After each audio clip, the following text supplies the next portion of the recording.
Hey everyone, welcome back to One Track Mind Coasters. Today, in this video, what I want to discuss is why I haven't been as active on my channel as I would like to be, as well as trip announcements and potential parks I will be visiting this summer.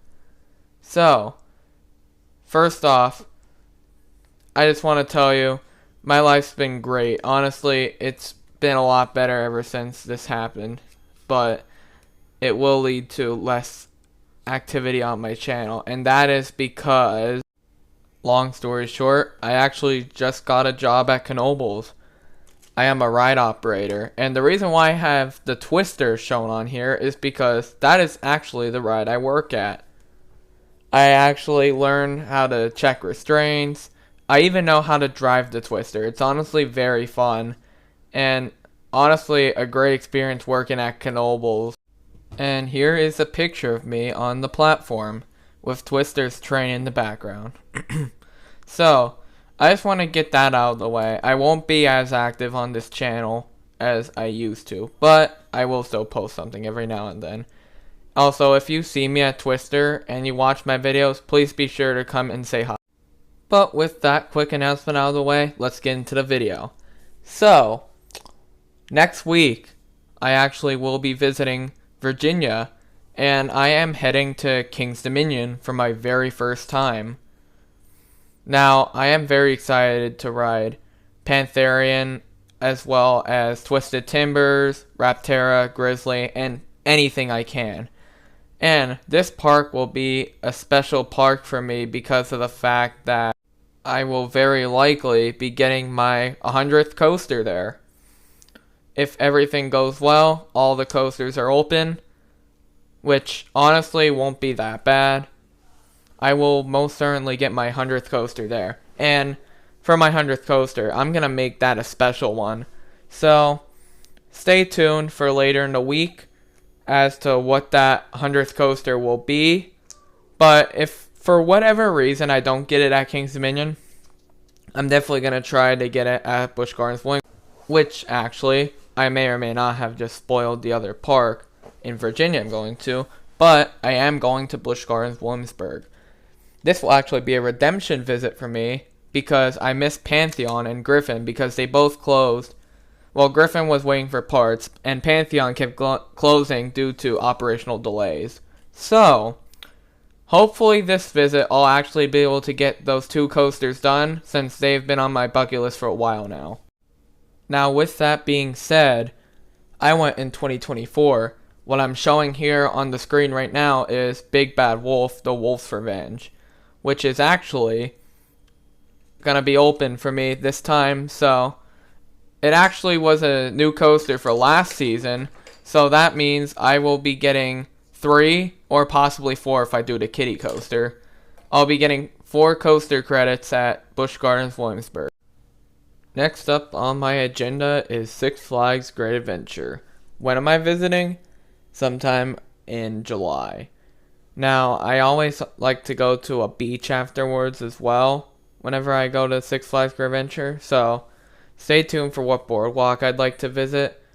But I mainly want to go to this park for a couple reasons, including re-rides on El Toro and Nitro, as well. I want to see this masterpiece right here. Project Purple, which is likely the Mach Extreme Tower Spinner. We're looking at somewhere between 375 and 450 feet. We know the crane goes 450 feet, so it might be a little bit shorter. But this is going to be a tall ride, and this is massive. This looks so massive. I am so excited to see it once I get there, hopefully soon.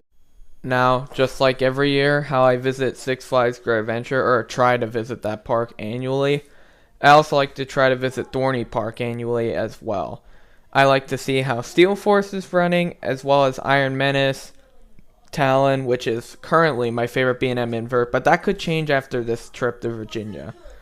And I also want to ride Demon Drop, and Dorney has really good collection of flat rides, so I want to try them all out.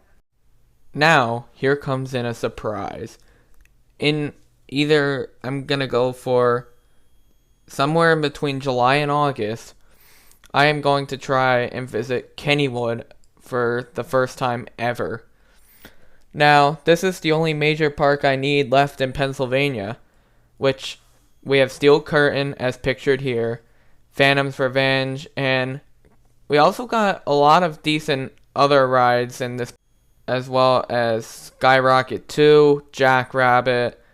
I also want to try their Discovery Black Widow, and there's so much more I want to do in this park. This is one of the most classic looking parks probably in the US. Ever since Herschend bought them, they're definitely going to keep their classic style of ride.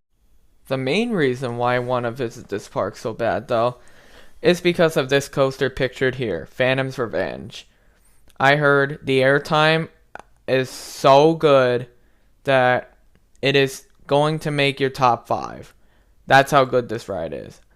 It literally has a restraint that doesn't even come down all the way on your body, similar to like a buzz bar restraint, except it is positioned a little differently. It comes from the side of you, actually, which is kind of odd to hear. But either way, I would be super excited to experience this ride. This ride, it has, the second drop is actually the bigger drop on this ride, which is shocking because usually the first drop is always the biggest drop. Plus, on top of the amazing airtime I heard, which is just pure ejector, by the way, I heard the speed is really good on this ride too. So, it's making me very, very excited to experience. So, that is it for now. That is the reason why I haven't been as active on the channel anymore, as well as my park trips for 2026. I definitely think all of these will happen, so this is why I featured every single one of these parks in my video. With that being said, please like, subscribe, comment about your thoughts on these parks, as well as keeping that notification bell on, so that you could hear my reviews and opinions of all of these amazing attractions. Thank you all for watching, and I'll see you in my next video.